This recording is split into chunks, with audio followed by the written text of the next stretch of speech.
held this press briefing in order to cover a few things. The first is, one, to talk about the implications of the proclamation of the date of elections, that is the 27th of October in 2021. We also would like to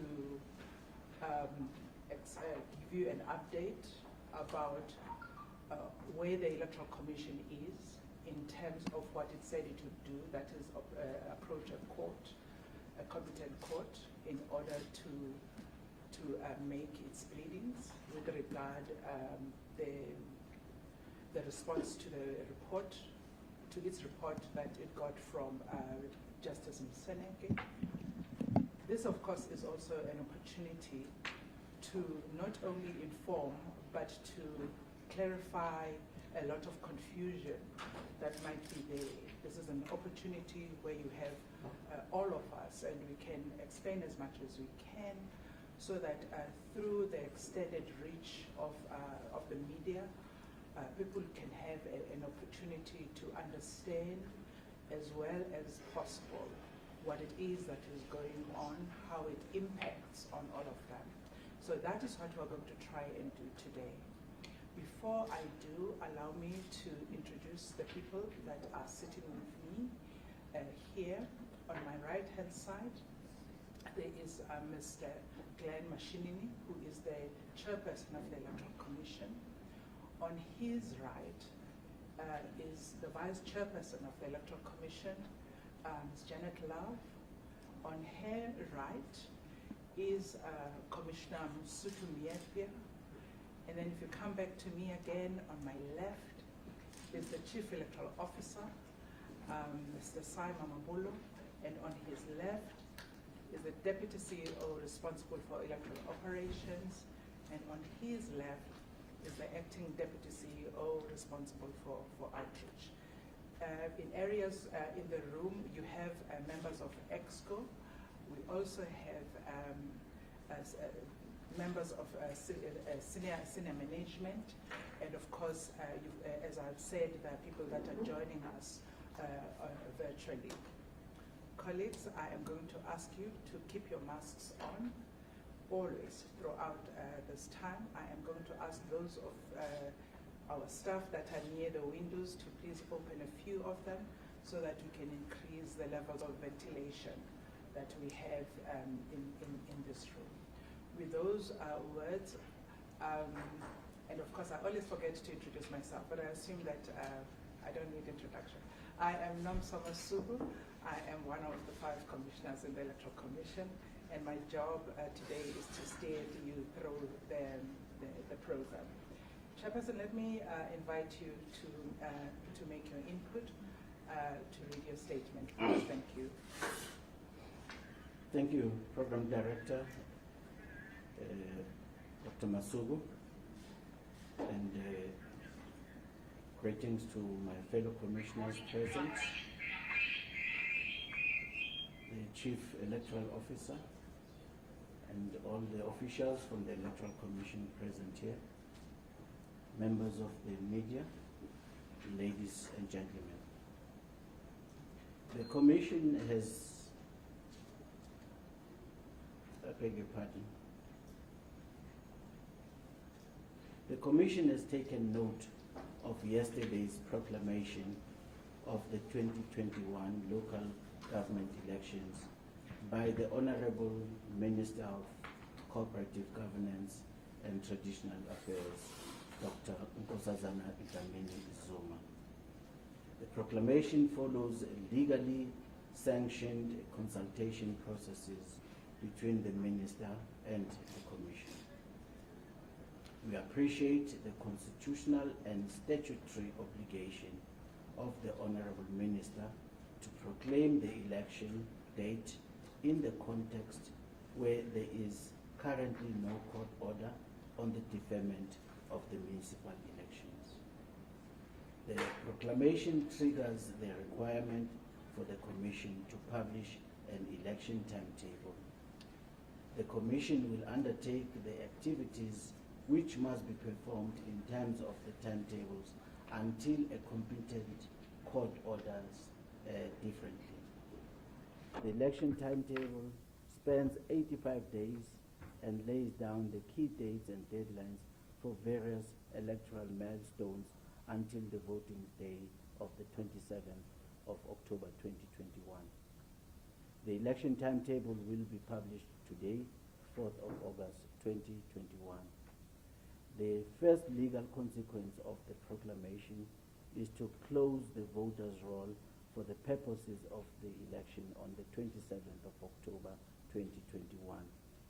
And this means no new voters may be admitted to the voters' roll for the proclaimed election date, and this is inclusive of all forms of registration, that is both physical as well as our electronic registration. The current voters' roll stands at 25.7 million registered voters. Since the introduction of electronic registration, there has been 17,964 successful registration. Proclamation of the election date also opens the candidate nomination process, and this window will conclude on the 23rd of August 2021 at 1700 hours. Registered political parties and independent candidates intending to contest on the 2021 municipal elections must submit their list of candidates and nomination documents via the following channels. First, using the Electoral Commission's online candidate nomination system, and secondly, delivered by hand to the offices of local representative of the Commission in the intended municipality of contest. The Commission has determined amount of the election deposit for candidature in the forthcoming elections. This determination followed a process of publishing proposed amounts for public comment earlier in the month of June 2021.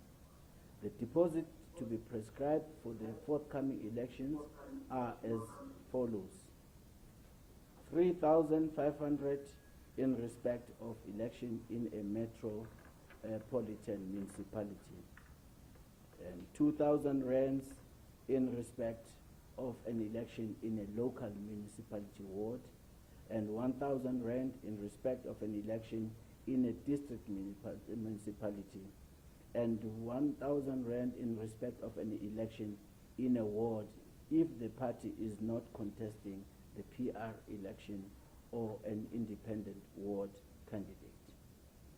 Whilst the Commission prepares for the elections on the 27th of October, it has launched an application out of the Constitutional Court.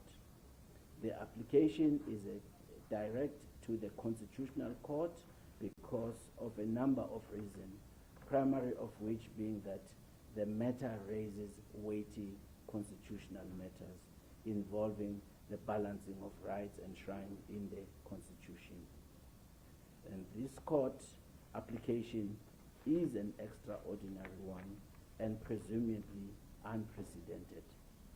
The issues which are core to the application have a bearing on political rights, a right to life, bodily and psychological integrity, and access to health of citizens of the country.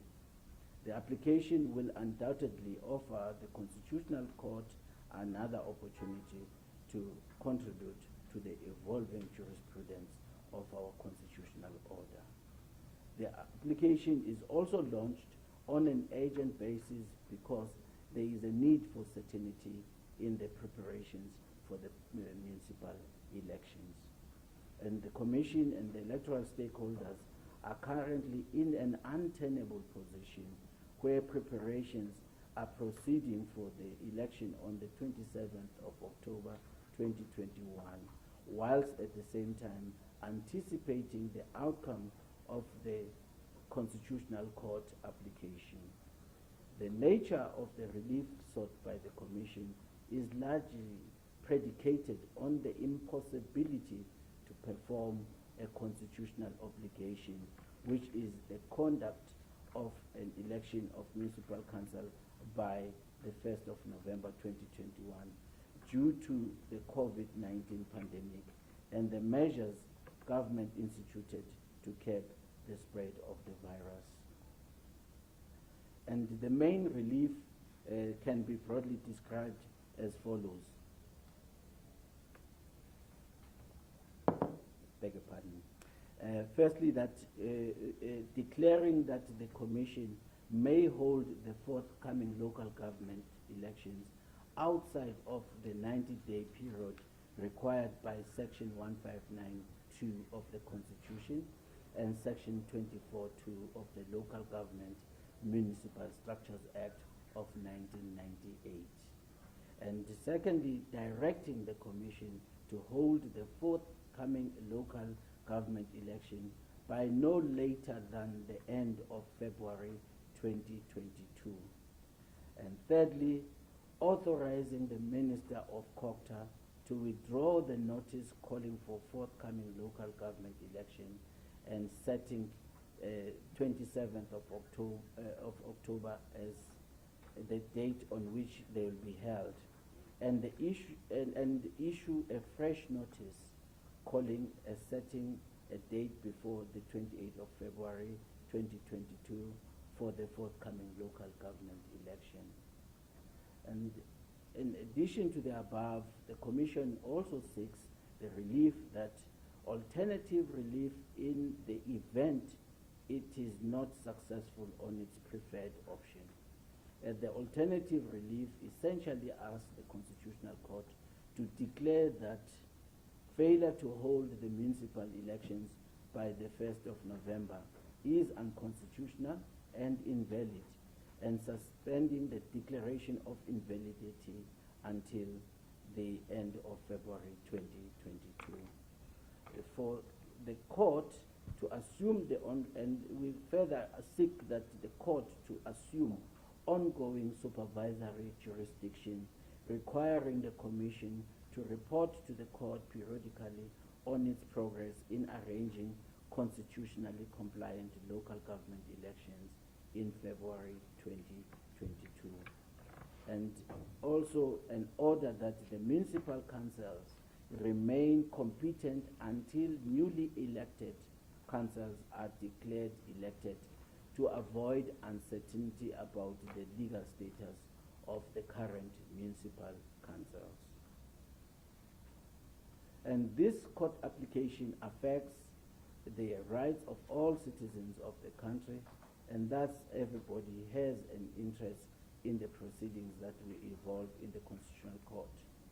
And in order to facilitate access to the court process, the Commission will immediately place the founding papers on its website as it transmits by electronic means the application to all registered parties.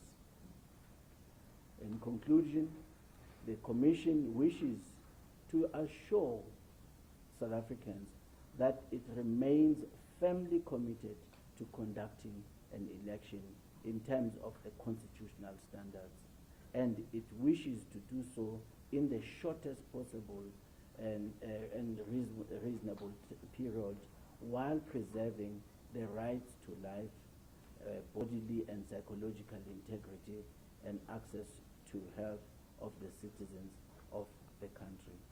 Program Director, I thank you. Thank you very much, Chairperson. At this point in time, I'm going to invite questions, comments. When you raise your hand, please tell us your name and the media house from which you come. I see a tentative hand. Please, sir. From our FM. I just want to check. I know that you want to have the elections no later than February next year, but you have a tentative date that you may be looking at? Would it be sometime towards the end of this year or in the beginning of this year? Or what would it be that would determine a date that would be suitable for the IEC? Thank you. Thank you very much. Natasha? Mr. Nashaki, my question is just for you, just a clarity-seeking question. So according to my knowledge, the IEC has a threefold mandate in terms of the constitution to organize, manage, deliver the elections in a stipulated time, ensure free and fair elections, which can't happen under COVID-19, and to declare the results in a stipulated period. Now, there's a narrative that's out there that you're in violation of the constitutional obligation of delivering the elections. So will this not pose a challenge in terms of your court's application to the Constitutional Court? Thank you. Thank you very much. Madu? Madu from YouTube Africa. I just want to find out when exactly did the IEC launch this application? Is it something you've done this morning, yesterday? Can you just get clarity there? When it comes to the proclamation of the elections, like you said, that it means now that the voting will have been closed. When you look at the application, I know that we are preempting, but going to the Constitutional Court, should you decline on asking it to postpone this year's elections, what would this mean for the voters' roll? Is there a way that you can ask for that to be reopened? And also, looking at, should the Constitutional Court decline once more, is there still time to ask Parliament to intervene and to amend the Constitution to have these elections postponed? Thank you. Thank you very much. I don't see anyone. Shall we take those as the first set of questions? I am going to hand over to you, Chairperson.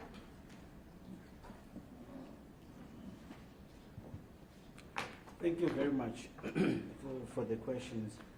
The end of February date is the target date, and we are hopeful that it would, if granted, it would then enable us to proceed on the last Wednesday of the month. And regarding the question about whether the Commission is not already violating the law, we would like to believe that we remain firmly committed in law abiding. So the Commission has not exercised any activity that at this stage, in our view, are in violation. What we've indicated is that the circumstances that are extraordinary before us, which is the pandemic condition, have actually impeded our ability to be in a position that we can say, up until now, all our activities would actually be found compliant with the requirements of the Constitution, especially on the issue of the registration and the pandemic. Under these conditions, we are unable to perform. So we are therefore taking these and the subsequent steps that follow after the proclamation that have to be met, that we will continue to experience challenges as the Commission, together with our political stakeholders, who also will have their own challenges in being able to conduct the subsequent steps, such as the candidate nomination processes. And therefore our view is that we believe that the Moseneke report has enabled us to be in a position to take to the Concord our submission that it is not possible under these circumstances for us to discharge our responsibility.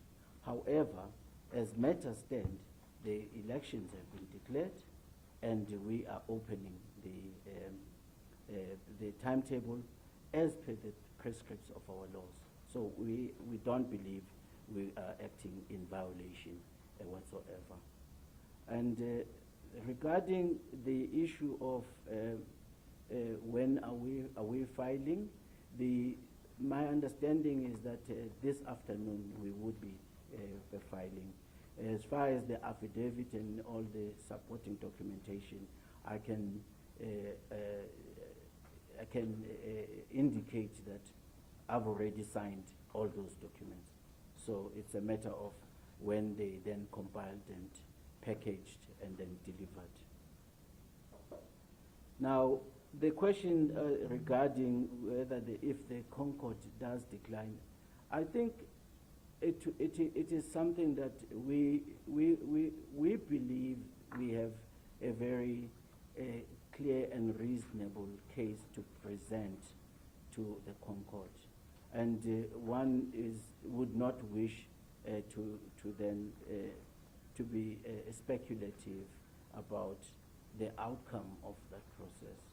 And so what one can say is, yes, it is true that in the situation that is related to the impossibility to perform, the remedy options available to us, one is for the amendment of the constitutional provisions. But in the report, and ourselves have come to the conclusion that that is not feasible due to the time frames.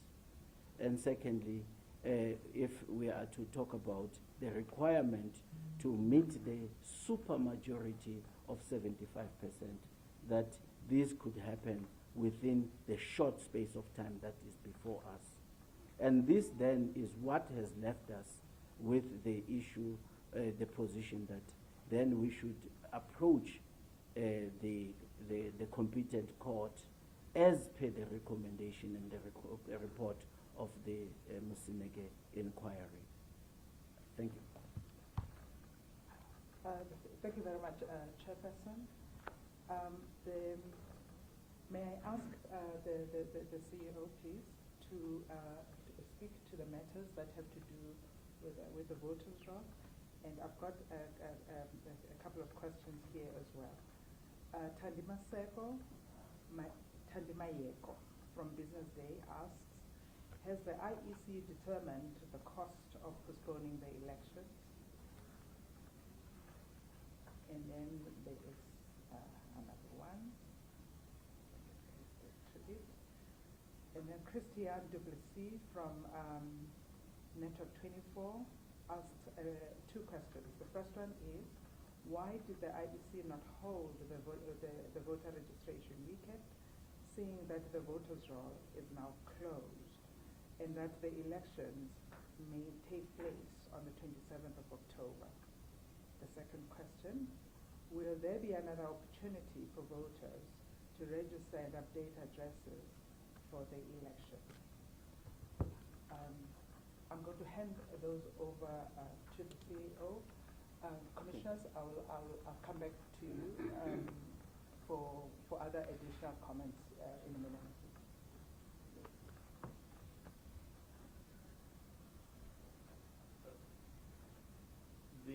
The cost of postponing the elections,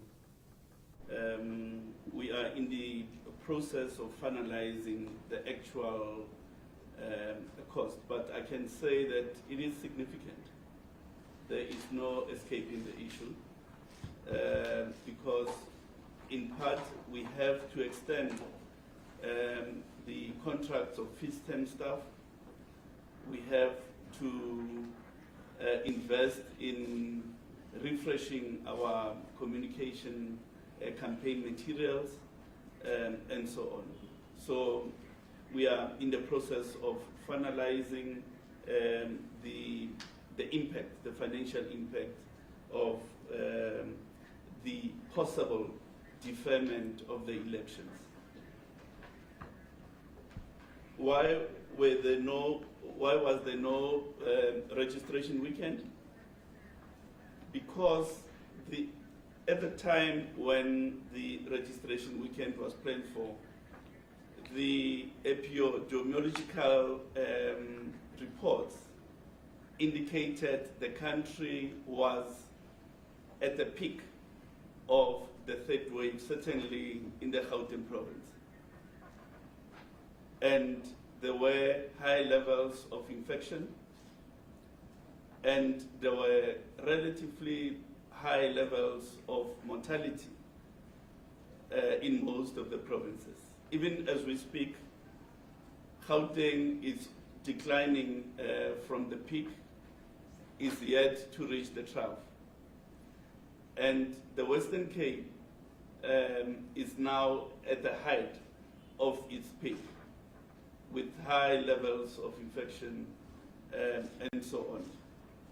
So, put differently, the registration weekend was moved because the Commission was keen on protecting the life of citizens, ensuring that they are not subjected to harsh conditions of hospitalization, serious illness, and so on. Will there be any opportunity for registration? If the Commission gets the orders that it seeks from the Constitutional Court, yes, there will be a registration weekend. It is always the preferred option of the Commission for elections to be preceded by a general registration weekend where all voting stations are open and all eligible citizens can enlist themselves as voters on the voters' roll. Thank you. Thank you very much, CEO. I've got one more question for you. It comes from Tseho Lipule from Weekend Argus newspaper. What happens to by-elections if the IEC is granted a postponement? If you can just hang on, please, the CEO. Yes, please. Ma'am, can you introduce yourself? Yes, please. I just wanted to ask, what are the implications if the IEC is granted a postponement? What are the implications for future elections, future regular elections in terms of time frames? And people are asking, I mean, yes, we understand the inquiry and its recommendations, but people are asking, but you know, we have malls working at full capacity, people having to queue anywhere for vaccines and shopping and so forth. Why isn't it that the elections can't go despite the recommendations of the inquiry? Okay, thank you. Oh, sorry, my last thing, sorry. Do you anticipate any resistance from political parties in terms of them contending or putting their arguments at the Constitutional Court? Because I do know a number of them were for the elections actually going ahead. Thank you very much. Sir from Power FM. It's Ndayezo again from Power. Did the Commission at any point try and speak to countries that may have held elections during this pandemic? This pandemic has almost 2 years now that we've been there. Did the Commission maybe attempt to go and find out how some of those countries worked around the pandemic, maybe to assist itself, knowing that the local government elections were also around the corner? Thank you. Thank you very much. CEO, can you please answer the question around by-elections? And then the implications, resistance, Commissioner Miepa and the Vice Chairperson, please. And the question about, did you try to speak to other countries? Can we give that to the commissioners as well? Thank you. CEO? Okay. On the issue of the by-elections that have been postponed, here are the factors that are at play. The term for municipal councils, the current municipal councils, has expired by the efflution of time on the 3rd of August. Now a question arises as to whether you could possibly have a by-election to replace a councillor in a council whose term has expired. But it's a vexed legal question. We are taking legal advice on the matter, and we will take a position considering that legal advice. Thank you. Thank you very much. Commissioners, can you please answer the questions from Slindele, the implications, and do you anticipate a resistance, and do you try to talk to other countries? So maybe let me start with the last question about the experience in other countries. I think that you will be aware that not only has the Commission engaged with other countries, both countries that have held elections and countries that have postponed elections, again, not only within the African continent but in other parts of the world. But also there were submissions and there was research and other information provided to the Moseneke process in order that those kinds of experiences could be taken into account.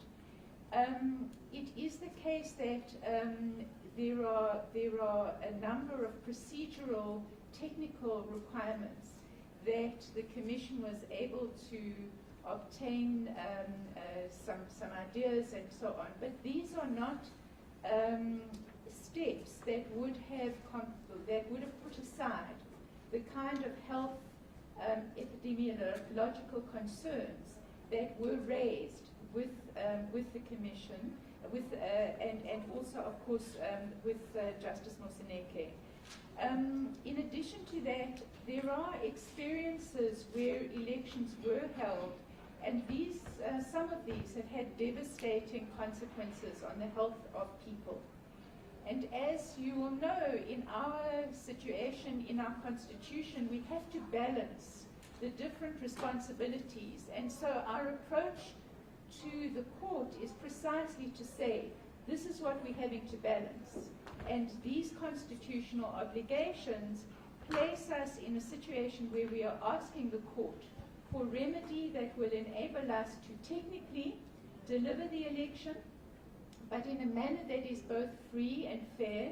And part of that freedom and fairness is, of course, the health of our citizens and those who are not just involved in the queues, because I think that that's the other question that was asked by ENCA, not just in the queues for the purposes of voting, but we all know voting is also about political parties being able to engage with their own supporters and with the public at large. And it's fine that many of those political parties are using online mechanisms to communicate, but in many respects that prejudices those people who are have less access to things like data, to things. So if we are talking about a country where we want to enable the access of political parties, that again creates some difficulty for them. Regarding the position of political parties, to be fair, the political parties will only receive later on today the full submission of the Commission to the Constitutional Court. And so obviously it will be in the light of what is the detail of that submission that they will respond. I think in general, however, the political parties have expressed a great deal of concern about the prospect of having to proceed with an election on the 27th of October for a number of reasons. First of all, you have already heard that there are health challenges that are occurring in different parts of the country. Secondly, there are also constraints, some of those you've mentioned, for example, in relation to registration and the absence of a registration weekend.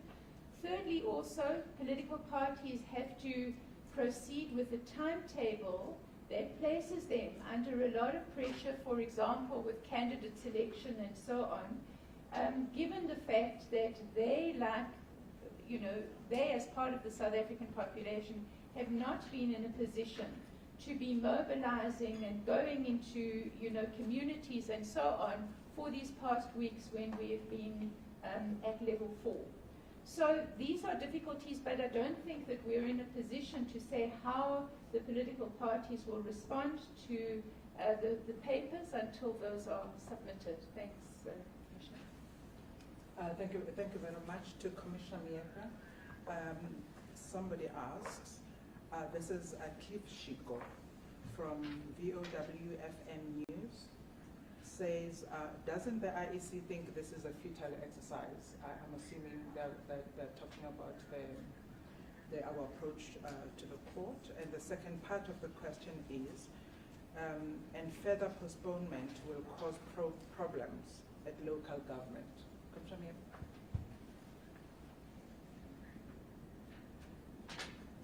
Thank you very much. I think one has to look at the situation that we face from the lens of the pandemic and how it plays itself out specifically in our country. I think Commissioner Love has dealt extensively with what happened elsewhere and the things we have followed. Indeed, we haven't traveled, we have been here, but we have been following elections across the world in this period. The problem we face at home, and where we are fairly unique, because every country that has had to deal with a pandemic has had to deal with a pandemic in the context of their own country. We haven't seen what has happened in the US, in Brazil, and in India. We haven't. But in Africa, we are the country that is most affected. We carry a significant amount of this pandemic's burden on the continent. Secondly, we have a constitution that is very clear. Our constitution requires that an election must not just be regular. In other words, when a term expires, we must just tick a box and say another election has happened. The Constitution requires that together with the requirement of an election being regular, that election must be free and fair at the same time. And it is evident that in the context where at the time, for example, of a registration weekend that was scheduled, we were at adjusted level 4. And political activity was very limited, if not completely constrained. In circumstances such as those, it is very difficult to imagine an election that could be free and fair. And so we do not believe, to answer Shiko directly, we do not believe that this is an attempt in vain. We think it is a very responsible thing. Yes, we are not going to the court thinking all is done. That's why it is important. As the chair has indicated, we deal with what we are required to deal with, even as we seek the clarity that we seek. Thank you very much. Thank you very much. Natasha? Just one clarity-seeking question, especially for the benefits of the viewers and listeners. So, because the registration weekend, voter registration weekend was postponed and now the voters' roll is sealed, if the Constitutional Court does grant the postponement of elections, will we see another registration drive? Just that. Okay. Thank you very much. Because I think that question has been answered, I'm going to repeat it. It's okay. I think the chairperson tried to explain that with respect to the elections that were proclaimed yesterday, those are the elections of the 27th of October. At midnight last night, the voters' roll became sealed, which means that you cannot take any more new registrations. You cannot change your details, okay? But that is in respect to the election of the 27th of October. Okay?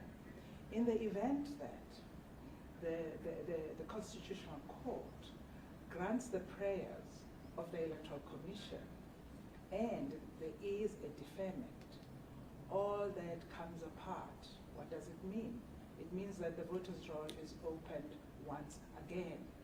What does that mean? It means that people will once again be able to register. They will be able to update their details. Practical implication. The law provides that the Electoral Commission allows continuous registration. So people can continue to register online. They can continue registering in the other way that they do and updating their details. However, if there is an election on the 27th of October, and though that particular action has happened after midnight last night, then those corrections and those additions will not count on the 27th of October. However, they will count if we get a deferment. Okay. There is yet another question, and this one comes from a person who does not tell me who they are. They say, how do you envisage the campaigning by political parties to be affected or impacted by the changes such as postponement? Will digital campaigning be sufficient? I am going to just give that one to the CEO.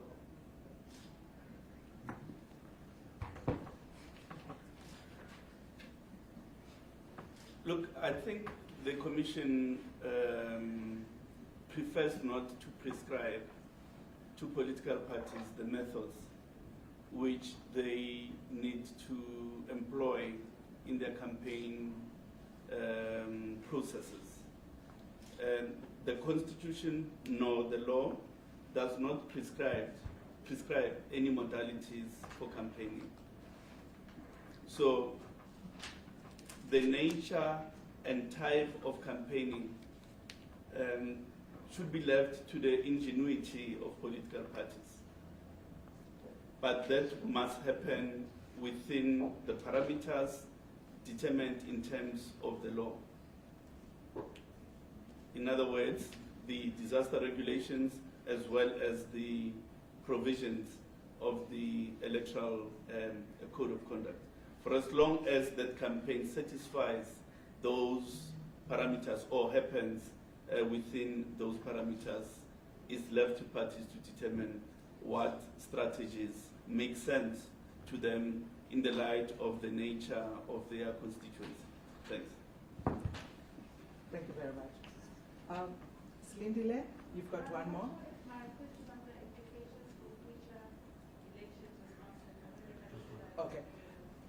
That is elections beyond the local government elections. Okay. What are the ones that upcoming local government elections, if Oh, I see. you are granted the postponed? Okay. CEO. Our sense of the application is that it will contribute to the building up of a particular constitutional jurisprudence. So the decisions that the Constitutional Court will make will probably set a standard going forward that will guide us in future. That's why this is such an important case, because it offers the court to build on its existing jurisprudence. So, because currently the Constitution is quiet on such matters, the law is quiet on such matters, so this is an opportunity to build, as it were, a jurisprudence that we can all follow for generations to come. Thank you very much. Colleagues, I thank you, on behalf of the Electoral Commission, for your patience, for taking the time to come out here. And we hope that your being here means that you will help us and help the nation to understand what it is that it is going through right now. It is to our interest that the people of South Africa understand clearly what it is that is going on. These are complex matters. They are multi-layered, and it is something that has never happened before. And so we cannot explain enough what is going on. Please feel free to reach out to us, to any one of us, if you need any assistance in asking. There is no question that is too small or too obvious that the Electoral Commission will not welcome. But thank you so much for taking the time and being with us today. And that brings us to the close of this press conference. Thank you. Thank you.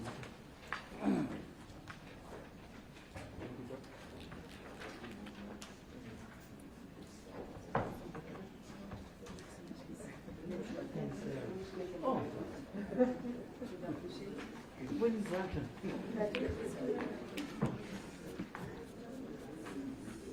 Oh. Oscar? Nice to see you.